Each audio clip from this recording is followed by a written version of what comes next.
ଖୋର୍ଦ୍ଧା ତାପଙ୍ଗ ଖଣି ପୋଖରୀରେ ବୁଡ଼ି ନିଖୋଜ ଥିବା ଛାତ୍ରଙ୍କ ମୃତଦେହ ଉଦ୍ଧାର। 5 ଦିନ ପରେ ମିଳିଲା ମୃତଦେହ। ସେଲ୍ଫି ନେବା ବେଳେ ବୁଡ଼ି ଯାଇଥିଲେ ଓମ୍ ପ୍ରକାଶ। ଖୋର୍ଦ୍ଧା ତାପଙ୍ଗ ଖଣି ପୋଖରୀରେ ବୁଡ଼ି ନିଖୋଜ ଥିବା ଛାତ୍ର ଓମ୍ ପ୍ରକାଶଙ୍କ ମୃତଦେହ ଉଦ୍ଧାର ହୋଇଛି। 5 ଦିନ ପରେ ଓମ୍ଙ୍କ ମୃତଦେହ ମିଳିଛି।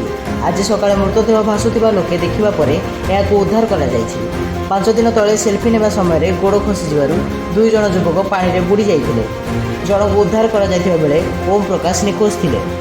ଅଗ୍ନିଶମ ବିଭାଗ, ଓଡ୍ରାଫ୍ ଟିମ୍, ନାଭାଲ ଟିମ୍ ଏବଂ ସ୍କୁବା ଡାଇଭର ଉଦ୍ଧାର କାର୍ଯ୍ୟରେ ନିୟୋଜିତ ହୋଇଥିଲେ ମଧ୍ୟ ଓମ୍ଙ୍କୁ ଉଦ୍ଧାର କରାଯାଇ ପାରିନଥିଲା।